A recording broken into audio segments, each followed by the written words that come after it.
ರಾಯಲ್ಪಾಡು ಗ್ರಾಮ ಪಂಚಾಯಿತಿ ಕಾರ್ಯಾಲಯ ಸಭಾಂಗಣದಲ್ಲಿ ಸಾಮಾಜಿಕ ಪರಿಶೋಧನಾ ಗ್ರಾಮ ಸಭೆ ಯಶಸ್ಸು. ಈ ದಿನ ಸಭೆಯಲ್ಲಿ ಸಕ್ರಿಯ ಅಧಿಕಾರಿ ತಾಲೂಕು ಕಾರ್ಯನಿರ್ವಾಹಕ ಅಧಿಕಾರಿ ಡಾ ಸರ್ವೇಶ್ ರವರ ನೇತೃತ್ವ ಹಾಗೂ ಪಂಚಾಯಿತಿ ಅಭಿವೃದ್ಧಿ ಅಧಿಕಾರಿ ರಾಮಪ್ಪ ಮತ್ತು ತಾಲೂಕು ಸಂಪನ್ಮೂಲ ವ್ಯಕ್ತಿ ವಿ ಶ್ರೀನಿವಾಸರವರು.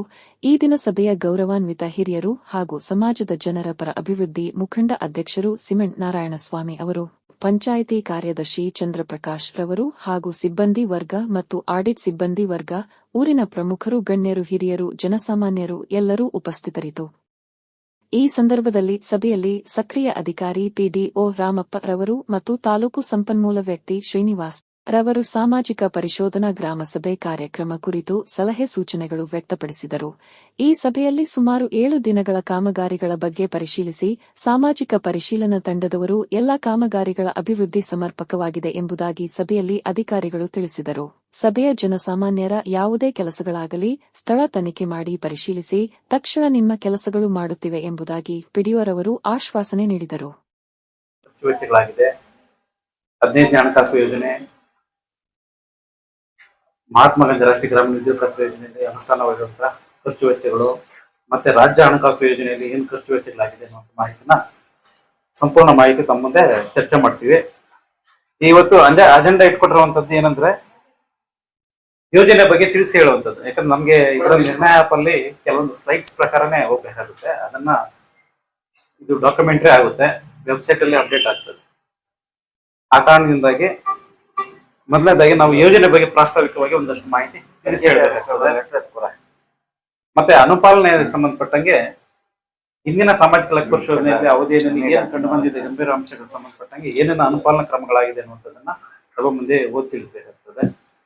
ಮತ್ತೆ 15ನೇ ಹಣಕಾಸು ಯೋಜನೆಯಲ್ಲಿ ಏನು ಖರ್ಚು ವೆಚ್ಚಗಳಾಗಿದೆ ಅನ್ನುವಂಥ ಮಾಹಿತಿ ತಿಳಿಸಬೇಕಾಗ್ತದೆ. ಮತ್ತೆ ಮಹಾತ್ಮ ಗಾಂಧಿ ರಾಷ್ಟ್ರೀಯ ಗ್ರಾಮೀಣ ಉದ್ಯೋಗ ಖಾತ್ರಿ ಯೋಜನೆಯಲ್ಲಿ ಏನು ಖರ್ಚು ವೆಚ್ಚಗಳಾಗಿದೆ ಅನ್ನುವಂಥದ್ದನ್ನ ಮಾಹಿತಿ ತಿಳಿಸಿ ಹೇಳ್ತೀವಿ. ಮತ್ತೆ ರಾಜ್ಯ ಹಣಕಾಸು ಯೋಜನೆಯಲ್ಲಿ ಏನು ಖರ್ಚುಗಳಾಗಿದೆ ಅಂತ ತಿಳಿಸಿ ಹೇಳ್ತೀವಿ. ಮತ್ತೆ ನಮ್ಮ ಸಾಮಾಜಿಕ ಈ ಅವಧಿನಲ್ಲಿ ಏನು ಸಾಮಾಜಿಕ ಲೆಕ್ಕ ಪರಿಶೋಧನೆ ಮಾಡಿದ್ವಿ, ಇದರಲ್ಲಿ ಏನು ಕಂಡು ಬಂದಿದೆ ಅನ್ನೋ ಅಂಶಗಳನ್ನ ತಮ್ಮ ಮುಂದೆ ಚರ್ಚೆ ಮಾಡ್ತೀವಿ, ಮರಗಳನ್ನು ಪರಿಶೀಲನೆ ಮಾಡ್ತೀವಿ. ಇದು ಅಕೌಂಟಬಿಲಿಟಿ ಮತ್ತೆ ಟ್ರಾನ್ಸ್ಪರೆನ್ಸಿ ತೋರಿಸ್ತದೆ.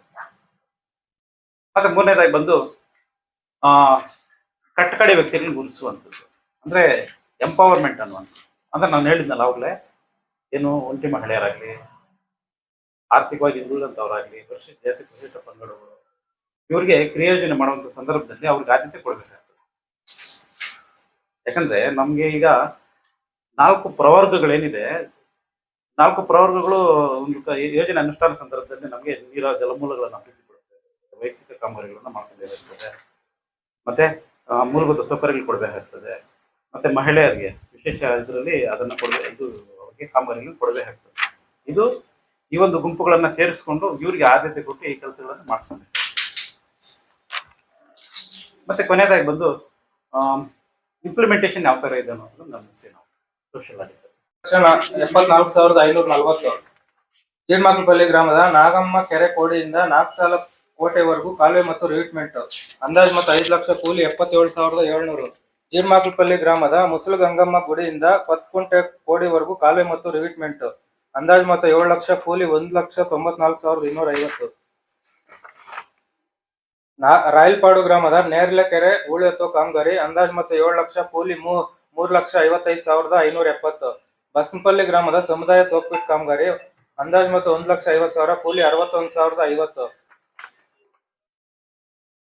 ತೋಟಗಾರಿಕೆದ ವೆಂಕಟರಮಣಮ್ಮ ಮುನಿಯಪ್ಪ ಜಮೀನಲ್ಲಿ ಮಾವು ನಾಟಿ, ಅಂದಾಜು ಮತ್ತು 1,12,751 ಕೂಲಿ 38,850. ಮಂಜೇವರಪಲ್ಲಿ ಗ್ರಾಮದ ಮಂಜುಳಾ ಅವ್ರ ಜಮೀನಲ್ಲಿ ಮಾವು ನಾಟಿ, ಅಂದಾಜು ಮತ್ತು 38,168 ಕೂಲಿ 20,720. ಮಂಡ್ಯಾಲ ಗ್ರಾಮದ ಗಂಗಿರೆಡ್ಡಿ ಬಿನ್ ಚೆನ್ನಪ್ಪ ಅವರ ಜಮೀನಲ್ಲಿ ಮಾವು ನಾಟಿ, ಅಂದಾಜು ಮತ್ತು 85,801 ಕೂಲಿ 33,000 ಸಿಕ್ಕಿದೆಯಲ್ಲ ಅನ್ನೋದನ್ನ ನಾವು ಖಾತ್ರಿಪಡಿಸ್ತೇವೆ. ಮತ್ತೆ ಎರಡನೇದಾಗಿ ಬಂದು ಅಕೌಂಟಬಿಲಿಟಿ ಮತ್ತು ಟ್ರಾನ್ಸ್ಪರೆನ್ಸಿ, ಉತ್ತರದಾಯಿತ್ವ ಮತ್ತು ಪಾರದರ್ಶಕತೆ ಅನ್ನುವಂಥದ್ದು. ಯಾವುದೇ ಯೋಜನೆ ಅನುಷ್ಠಾನ ಮಾಡುವ ಸಂದರ್ಭದಲ್ಲಿ ಅದು ಪಾರದರ್ಶಕತೆ ಇರಬೇಕಾಗ್ತದೆ. ಇವತ್ತು ಸರ್ಕಾರದ ಯೋಜನೆಗಳು ಏನು ನಮ್ಮ ತೆರಿಗೆ ಹಣದಿಂದ ಸರ್ಕಾರದ ಯೋಜನೆಯನ್ನು ಕೊಡ್ತಾ ಇರುವಂಥದ್ದು, ಅದಕ್ಕೆ ನೀವೆಲ್ಲರೂ ಕೂಡ ಜವಾಬ್ದಾರರಾಗಿರ್ತೀವಿ. ಒಂದೊಂದು ರೂಪಾಯಿಗೂ ಸರ್ಕಾರ ಲೆಕ್ಕ ಕೊಡಬೇಕಾಗ್ತದೆ ಸಾರ್ವಜನಿಕರಿಗೆ. ಆ ಒಂದು ಕಾರಣಕ್ಕೋಸ್ಕರ ಯೋಜನೆಯಲ್ಲಿ ಪಾರದರ್ಶಕತೆ ಇದೆಯೇ ಇಲ್ಲೋ ಅನ್ನೋದನ್ನ ನಾವು ಖಾತ್ರಿಪಡಿಸ್ಕೊಂತೀವಿ. ಅಂದ್ರೆ ಕಾಮಗಾರಿ ಸ್ಥಳ ನೋಡ್ತೀವಿ. ಕಾಮಗಾರಿ ಸ್ಥಳದಲ್ಲಿ ನಾಮಫಲಕ ಹಾಕಿರ್ತಾರೆ, ಅದು ಅಕೌಂಟಬಿಲಿಟಿ ಟ್ರಾನ್ಸ್ಪರೆನ್ಸಿ ತೋರಿಸ್ತದೆ. ಅದರಲ್ಲಿ ಕಾಮಗಾರಿ ಯಾವಾಗ ಸ್ಟಾರ್ಟಿಂಗ್ ಆಯಿತು, ಯಾವಾಗ ಎಂಡ್ ಆಯಿತು, ಅಂದಾಜು ಮೊತ್ತ ಎಷ್ಟು, ಕೂಲಿ ಎಷ್ಟು, ಸಾಮಗ್ರಿ ಎಷ್ಟು ಮೆಜರ್ಮೆಂಟ್ ಇದೆ ಅನ್ನುವಂಥದ್ದನ್ನೆಲ್ಲ ನಾಮಫಲಕದಲ್ಲಿ ಇರ್ತದೆ. ಮತ್ತೆ ನಾವು ಪಂಚಾಯತಿನಲ್ಲಿ ಕಡತಗಳ ಪರಿಶೀಲನೆ ಮಾಡ್ತೀವಿ. ಅದರಲ್ಲಿ 21 ಅಂಶಗಳು ಇರಬೇಕಾಗ್ತದೆ ಕಡತಗಳಲ್ಲಿ. ಅದು ಇದೆಯಾ ಇಲ್ವಾ ಅನ್ನೋದನ್ನ ಅದನ್ನು ಖಾತ್ರಿಪಡಿಸ್ಕೊಂತೀವಿ. ಕೂಲಿ ಕಾರ್ಮಿಕರು ಬಂದು ಕೆಲಸ ಮಾಡಿದ್ದಾರಾ ಇಲ್ವಾ. 1,91,123 ರೂಪಾಯಿ ಬಂದು ಒಟ್ಟಾರೆ ಪಂಚಾಯತಿನೂ ಖರ್ಚಾಗಿರುವಂಥದ್ದು. ತೋಟಗಾರಿಕೆ ಇಲಾಖೆಯಿಂದ 5 ಕಾಮಗಾರಿಗಳಾಗಿದೆ, ಅದಕ್ಕೆ 1,40,030 ರೂಪಾಯಿ ಪಾವತಿಯಾಗಿದೆ. ಕೃಷಿ ಇಲಾಖೆಯಿಂದ 1 ಕಾಮಗಾರಿ 72,520 ರೂಪಾಯಿ ಪಾವತಿಯಾಗಿದೆ. ರೇಷ್ಮೆ ಇಲಾಖೆಯಿಂದ 1 ಕಾಮಗಾರಿ 62,900 ರೂಪಾಯಿ ಪಾವತಿಯಾಗಿದೆ. PRD ಇಲಾಖೆಯಿಂದ 2 ಕಾಮಗಾರಿ ಆಗಿದೆ, ಅದು 53,650 ರೂಪಾಯಿ ಪಾವತಿಯಾಗಿರುವಂಥದ್ದು. ಒಟ್ಟಾರೆ ಪಂಚಾಯತಿ ವ್ಯಾಪ್ತಿನಲ್ಲಿ 1,05,20,223 ರೂಪಾಯಿ ಬಂದು ಒಟ್ಟಾರೆ ಖರ್ಚಾಗಿರುವಂಥದ್ದು. ಅದರ ಒಂದು ಮಾಹಿತಿನ ಅನಿಲ್ ಅವರು ಓದಿ ಹೇಳ್ತಾರೆ. ಗ್ರಾಮ ಪಂಚಾಯತಿಯ ನಮ್ಮ ಕಾರ್ಯದರ್ಶಿಗಳು, ಎಲ್ಲ ಗ್ರಾಮ ಪಂಚಾಯತಿಯ ಸಿಬ್ಬಂದಿಗಳು, ಮತ್ತೆ ನಮ್ಮ ಇತರೆ ಅಂಗಸಂಸ್ಥೆಗಳೇನು ಲೈಬ್ರರಿ ಅಥವಾ VRW ಇದ್ದಾರೆ ಇವರು, ಮತ್ತೆ ಸಾಮಾಜಿಕ ಪರಿಶೋಧನಾ ತಂಡದ ಎಲ್ಲ ಸದಸ್ಯರಿಗೆ, ಮತ್ತೆ ಮತ್ತೊಮ್ಮೆ ನಮ್ಮ ಮಾಧ್ಯಮ ಮಿತ್ರರಿಗೂ ಕೂಡ ಈ ಸಂದರ್ಭದಲ್ಲಿ ಎಲ್ಲರಿಗೂ ಸ್ವಾಗತವನ್ನು ಕೋರ್ತಾ ಇದ್ದೀನಿ. ಈಗ ಇದುವರೆಗೂ ಅವರು ಏನು ಸಾಮಾಜಿಕ ಪರಿಶೋಧನೆಯನ್ನ ನಡೆಸ್ಕೊಟ್ರು, ಅದರಲ್ಲಿ ಗಮನಿಸಿದ ಅಂಶಗಳು, ಮತ್ತೆ ಅದರಲ್ಲಿ ನಾವು ಇನ್ನು ಮುಂದೆ ಸರಿಪಡಿಸಿಕೊಂಡು ಮಾಡಬೇಕಾದಂತಹ ಅಂಶಗಳು, ಇವೆಲ್ಲವ ಒಂದು ವಿವರವಾದ ವರದಿಯನ್ನ ನಮ್ಮ ಸಭೆಯ ಮುಂದೆ ನಮ್ಮ TPM ಆದಂತಹ ಶ್ರೀಯುತ ಶ್ರೀನಿವಾಸರವರು ಮಂಡಿಸ್ತಿದ್ದಾರೆ. ಎಲ್ಲರೂ ಅದನ್ನ ಪಾಲಿಸಬೇಕು ಅಂತ ಹೇಳ್ಬಿಟ್ಟು ಕೋರ್ತೇವೆ. 25-26ನೇ ಸಾಲಿನ ನರೇಗಾ ಯೋಜನೆ ಅಡಿಯಲ್ಲಿ ರಾಯಲ್ಪಾಡು ಗ್ರಾಮ ಪಂಚಾಯಿತಿ ವ್ಯಾಪ್ತಿಯಲ್ಲಿ ಏನೇನು ಕಾಮಗಾರಿಗಳು ಅನುಷ್ಠಾನ ಆಗಿದೆ, ಯಾವ್ಯಾವ ಕಾಮಗಾರಿಗೆ ಎಷ್ಟು ಖರ್ಚು ಮಾಡಿ ಕೆಲಸಗಳನ್ನು ಮಾಡಿದ್ದೇವೆ, ಇದರ ಬಗ್ಗೆ ಸುಮಾರು 1 ವಾರದಿಂದ ಈ ಒಂದು ಗ್ರಾಮ ಪಂಚಾಯಿತಿಯ ಅಲ್ಲಿ ಸಾಮಾಜಿಕ ಲೆಕ್ಕ ಪರಿಶೋಧನೆಯನ್ನು ನಡೆಸಿ ಇವತ್ತು ಅಂತಿಮವಾಗಿ ಈ ವಾರದಲ್ಲಿ ಅವರೇನು ಸಾಮಾಜಿಕ ಪರಿಶೋಧನೆಯಲ್ಲಿ ಗಮನಿಸಿದರು ಆ ಎಲ್ಲ ಅಂಶಗಳನ್ನು ಗ್ರಾಮಸ್ಥರ ಮುಂದೆ ಇಟ್ಟು ಅದನ್ನು ಎಲ್ಲ ಗ್ರಾಮಸ್ಥರಿಗೂ ಸಿಗುವ ಥರ ಮತ್ತು ಗೊತ್ತಾಗುವ ಥರ ಮಾಡಬೇಕು ಅನ್ನುವ ಒಂದು ಉದ್ದೇಶದಿಂದ ಈ ಒಂದು ಗ್ರಾಮ ಸಭೆಯನ್ನು ಏರ್ಪಡಿಸಿದ್ದೇವೆ. ಈ ಒಂದು ಗ್ರಾಮ ಸಭೆಯ ಅಧ್ಯಕ್ಷತೆಯನ್ನು ನಮ್ಮ ನೋಡಲ್ ಅಧಿಕಾರಿಗಳ ಪರವಾಗಿ ಗ್ರಾಮದ ಹಿರಿಯರು, ಗ್ರಾಮ ಪಂಚಾಯತಿಯ ಹಿರಿಯ ಮುಖಂಡರಾದಂತಹ ಶ್ರೀಯುತ ನಾರಾಯಣ ಸೋಮಣ್ಣ ಅವರು ಆಗಮಿಸಿ ಈ ಒಂದು ಸಭೆಯ ಅಧ್ಯಕ್ಷತೆಯನ್ನು ವಹಿಸಿದ್ದಾರೆ. ಅವರಿಗೆ ನಮ್ಮೆಲ್ಲರ ಪರವಾಗಿ ಸ್ವಾಗತವನ್ನು ಕೊಡ್ತೇವೆ. ಹಾಗೆ ನಮ್ಮ ಸಾಮಾಜಿಕ ಪರಿಶೋಧನಾ ತಂಡದ ಸಂಯೋಜಕರಾದಂತಹ ಶ್ರೀಯುತ ಶ್ರೀನಿವಾಸರವರು ವೇದಿಕೆ ಮೇಲಿದ್ದಾರೆ. ಅವರಿಗೆಲ್ಲರ ಪರವಾಗಿ ನರೇಗಾ ಯೋಜನೆಯ ಕಾಮಗಾರಿಗಳ ಅನುಷ್ಠಾನ ಮತ್ತು ಅವುಗಳಲ್ಲಿ ಎಷ್ಟು ಖರ್ಚಾಗಿದೆ, ಯಾವ ರೀತಿ ಕಾಮಗಾರಿಗಳ ಅನುಷ್ಠಾನ ಆಗಿದೆ, ಇದರ ಬಗ್ಗೆ ಎಲ್ಲ ನಮ್ಮ ಗ್ರಾಮ ಸಭೆಯ ಮುಂದೆ ಪ್ರಸ್ತುತಪಡಿಸಿ ವಿವರಿಸಿದ್ದಾರೆ. ಇದ್ರ ಬಗ್ಗೆ ನಮ್ಮ ಸಾರ್ವಜನಿಕರಿಂದ ಅಹವಾಲು, ದೂರು ಅಥವಾ ಏನಾದರೂ ಆಕ್ಷೇಪಣೆ ಇದ್ದಲ್ಲಿ ಕೂಡ ನಾವು ಕೇಳಲಾಗಿ ಯಾವುದೇ ಆಕ್ಷೇಪಣೆಗಳಿಲ್ಲ ಅಂತ ತಿಳಿಸಿರ್ತಾರೆ. ಮತ್ತು 15ನೇ ಹಣಕಾಸು ಮತ್ತು ರಾಜ್ಯ ಹಣಕಾಸು, ಇದರಿಂದ ಬಂದಿರುವಂತಹ ಅನುದಾನದ ವೆಚ್ಚಗಳ ವಿವರಗಳನ್ನು ಕೂಡ ನಾವು ಸಭೆ ಮುಂದೆ ಪ್ರಸ್ತುತಪಡಿಸಿದ್ದೇವೆ. ಇದೆಲ್ಲವನ್ನು ಕೂಡ ಗ್ರಾಮ ಸಭೆಯು ಅಂಗೀಕಾರ ಮಾಡಿಕೊಂಡಿರುತ್ತೆ. ಈ ರೀತಿ ಗ್ರಾಮ ಸಭೆಯನ್ನು ಯಶಸ್ವಿಯಾಗಿ ನಡೆಸಿಕೊಟ್ಟಿದ್ದಾರೆ. ಈ ಒಂದು ಗ್ರಾಮ ಸಭೆಯ ಅಧ್ಯಕ್ಷತೆಯನ್ನು ವಹಿಸಿದಂತಹ ಶ್ರೀಯುತ ನಾರಾಯಣ ಸೋಮಣ್ಣ ಅವರಿಗೆ ನಮ್ಮ ಎಲ್ಲ ಗ್ರಾಮ ಪಂಚಾಯತಿ ಪರವಾಗಿ ಮತ್ತು ಸಭೆಯ ಪರವಾಗಿ ಅಭಿನಂದನೆಗಳನ್ನು ಸಲ್ಲಿಸ್ತಾ ಇದ್ದೀವಿ. ಅದೇ ರೀತಿ ನಮ್ಮ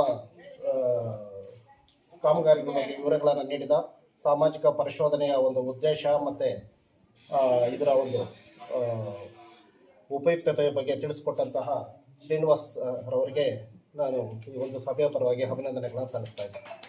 ಹಾಗೆಯೇ ಇದರಲ್ಲಿ ಪಾಲ್ಗೊಂಡಂತಹ ಎಲ್ಲ ಸಾಮಾಜಿಕ ಪರಿಶೋಧನಾ ತಂಡದ ಎಲ್ಲ ಸದಸ್ಯರಿಗೆ, ಗ್ರಾಮ ಪಂಚಾಯತಿ ಎಲ್ಲ ಸಿಬ್ಬಂದಿಗೆ ಮತ್ತು ನಮ್ಮ ಸಾರ್ವಜನಿಕರಿಗೆ ಹಾಗೂ ಪತ್ರಿಕಾ ಮಾಧ್ಯಮ ಮಿತ್ರರಿಗೂ ಕೂಡ ಈ ಸಂದರ್ಭದಲ್ಲಿ ಎಲ್ಲರ ಪರವಾಗಿ ಅಭಿನಂದನೆಗಳನ್ನು ಸಲ್ಲಿಸಿ ಈ ಒಂದು ಸಭೆಯನ್ನು ಮುಕ್ತಾಯ ಮಾಡ್ತೇನೆ.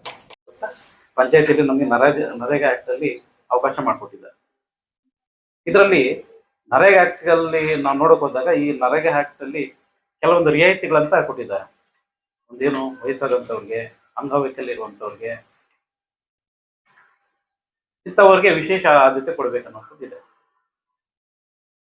ಮತ್ತೆ ವಿಶೇಷವಾಗಿ ನಾವು ಈ ವಲರಬಲ್ ಗ್ರೂಪ್ಸ್ ಅಂತ ಗುರುತಿಸಿದ್ದಾರೆ. ಅಂದ್ರೆ ಏನು, ಪರಿಶಿಷ್ಟ ಜಾತಿ ಪಂಗಡದವರು, ಮತ್ತೆ ಈ ಬಾಂಡೆಡ್ ಲೇಬರ್ಸ್ ಆಗಿರುವಂತವರು, ಒಂಟಿ ಮಹಿಳೆಯರು, ಇವರಿಗೆ ವಿಶೇಷ ಚೀಟಿಗಳನ್ನ ಕೊಟ್ಟು ಅವ್ರಿಗೆ ವಿಶೇಷ ಆದ್ಯತೆ ಕೊಡಬೇಕು.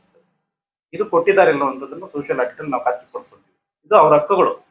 ಈಗ ಕಾಮಗಾರಿ ಸ್ಥಳದಲ್ಲಿ ಅವರಿಗೆ ಶುದ್ಧ ಕುಡಿ ನೀರಿನ ವ್ಯವಸ್ಥೆ ಕೊಡಬೇಕಾಗ್ತದೆ. ಮಕ್ಕಳು ಒಂದಷ್ಟು ಜನ ಮಕ್ಕಳಿದ್ದಂಥ ಸಂದರ್ಭದಲ್ಲಿ ಅವ್ರು ನೋಡ್ಕೊಳ್ಳೋದಕ್ಕೆ ಒಬ್ಬರನ್ನ ಆಯ್ಕೆ ಮಾಡಿಕೊಂಡು ಕೆಲಸ ಮಾಡಬೇಕಾಗ್ತದೆ. ಅದು ಕೊಟ್ಟಿದ್ದಾರೆ ಇಲ್ಲ ಅನ್ನೋದನ್ನ ನಾವು ಖಾತ್ರಿಪಡಿಸ್ಕೊಳ್ತೀವಿ. ಗ್ರಾಮ ಪಂಚಾಯಿತಿ ಅಂಗನವಾಡಿ ಕೇಂದ್ರದ ಮೇಲ್ಛಾವಣಿ ದುರಸ್ತಿ ಕಾಮಗಾರಿ ಇದಕ್ಕೆ 1.5 ಲಕ್ಷ ಖರ್ಚು ಮಾಡಿದ್ದಾರೆ. ರಾಯಲ್ಪಾಡು ಗ್ರಾಮದ ಮಂಜಾವರಪಲ್ಲಿ ಗ್ರಾಮದಲ್ಲಿ ಪರಿಶಿಷ್ಟ ಜಾತಿ ಕಾಲೋನಿಯಲ್ಲಿ ಐಮಾಸ್ ಲೈಟ್ಗಳನ್ನು ಅಳವಡಿಸಿರುವಂಥದ್ದು 5 ಲಕ್ಷ ಅಂದಾಜು ಮೊತ್ತ. ರಾಯಲ್ಪಾಡು ಗ್ರಾಮದ ಕಂಡ್ಲೇವಾರಪಲ್ಲಿ ಗ್ರಾಮದ ಪರಿಶಿಷ್ಟ ಜಾತಿ ಕಾಲೋನಿಯಲ್ಲಿ ಕಂಡ್ಲೇವಾರಪಲ್ಲಿ ಅದೇ ಅಲ್ಲಿ ಹಾಕಿದ್ದಾರೆ. ರಾಯಲ್ಪಾಡು ಗ್ರಾಮದ ಕರಗೋನಿ ಕುಂಟೆ ಹತ್ತಿರ ಗೋಮಾಳದಲ್ಲಿ ಗೋಕುಂಟೆ ಅಂದಾಜು ಮೊತ್ತ 5 ಲಕ್ಷ, ಕೂಲಿ 2,53,080. ರಾಯಲ್ಪಾಡು ಗ್ರಾಮ ಸರ್ವೆ ನಂಬರ್ 12 ಸರ್ಕಾರಿ ಗೋಮಾಳದಲ್ಲಿ ಗೋಕುಂಟೆ ಅಂದಾಜು ಮೊತ್ತ 5,10,000, ಕೂಲಿ 2,88,600. ಮಂಜಾವರಪಲ್ಲಿ ಗ್ರಾಮದ ಸಮುದಾಯ ಸೋಕ್ಬಿಟ್ಟು ಅಂದಾಜು ಮೊತ್ತ 1,50,000, ಕೂಲಿ 54,760. 25ರಿಂದ 8,337 ಬಂದು ಬಡ್ಡಿ ಬಿಡುಗಡೆ ಆಗಿದೆ. 27/8/2025ರಲ್ಲಿ 7,274 ರೂಪಾಯಿ ಬಡ್ಡಿ ಬಂದಿದೆ. 27/12/2025ರಲ್ಲಿ 3,442 ರೂಪಾಯಿ ಬಡ್ಡಿ ಬಂದಿದೆ. 27/3/2026ರಲ್ಲಿ 59 ರೂಪಾಯಿ ಬಡ್ಡಿ ಬಂದಿದೆ. ಒಟ್ಟಾರೆ ಬಡ್ಡಿ ಬಂದು 18,812 ರೂಪಾಯಿ ಬಂದು ಬಡ್ಡಿ ಬಂದಿದೆ. ಒಟ್ಟು ಖರ್ಚಾಗಿರುವಂಥದ್ದು 17,23,696 ರೂಪಾಯಿ ಬಂದು ಖರ್ಚಾಗಿರುವಂಥದ್ದು. ಬ್ಯಾಂಕ್ ಕಮಿಷನ್ ಅಂತ ಹೇಳ್ಬಿಟ್ಟು 603 ರೂಪಾಯಿ ಹೋಗಿದೆ. ಉಳಿಕೆ ಇದರಲ್ಲಿ ಅಕೌಂಟಲ್ಲಿ 3,712 ರೂಪಾಯಿ ಬಂದು ಅಕೌಂಟಲ್ಲಿ ಇರುವಂಥದ್ದು. ಅವ್ರಿಗೆ ಸೇರಿದೆ ಅನ್ನುವಂಥದ್ದನ್ನ ಓದಿದೆ ಬಗ್ಗೆ ಒಂದಷ್ಟು ಪ್ರಾಸ್ತಾವಿಕವಾಗಿ ಒಂದಷ್ಟು ಮಾಹಿತಿ ತಮ್ಮೆಲ್ಲರ ಜೊತೆ ಹಂಚ್ಕೊಳ್ಳೋದಕ್ಕೆ ಇಷ್ಟಪಡ್ತೀನಿ. ಇವತ್ತು ಸಾಮಾಜಿಕ ಲೆಕ್ಕ ಪರಿಶೋಧನೆ ಅನ್ನುವಂಥದ್ದಂದ್ರೆ ಈಗ ಆ ಪದದಲ್ಲೇ ಹೇಳುತ್ತೆ, ಸಮಾಜ, ಸಮುದಾಯ ಇವರೇ ಬಂದು ಪರಿಶೀಲಿಸಿಕೊಳ್ಳುವಂತ ಒಂದು ಪ್ರಕ್ರಿಯೆ ಇದು. ಅಂದ್ರೆ ನಾವು ಜಸ್ಟ್ ಫೆಸಿಲಿಟೇಟರ್ಸ್ ಆಗಿ ನಿಮ್ಗೆ ಮಾಹಿತಿ ಕೊಡುವಂತ ಒಂದು ಕೆಲಸ ಮಾಡ್ತೀವಿ. ನಮ್ಗೆ ಈ ಖಂಡಿಕೆ ಏನು ನಮ್ಗೆ ಎನರ್ಜಿ ಆಕ್ಟ್ ಇತ್ತಲ್ಲ 2005ರಲ್ಲಿ ಆಡಿಟ್ ನಿಯಮಗಳಂತ ಮಾಡಿದ್ರು. 2013ರಲ್ಲಿ ಈ ಆಡಿಟ್ ನಿಯಮಗಳಲ್ಲಿ 4 ಅಂಶಗಳನ್ನ ನಾವು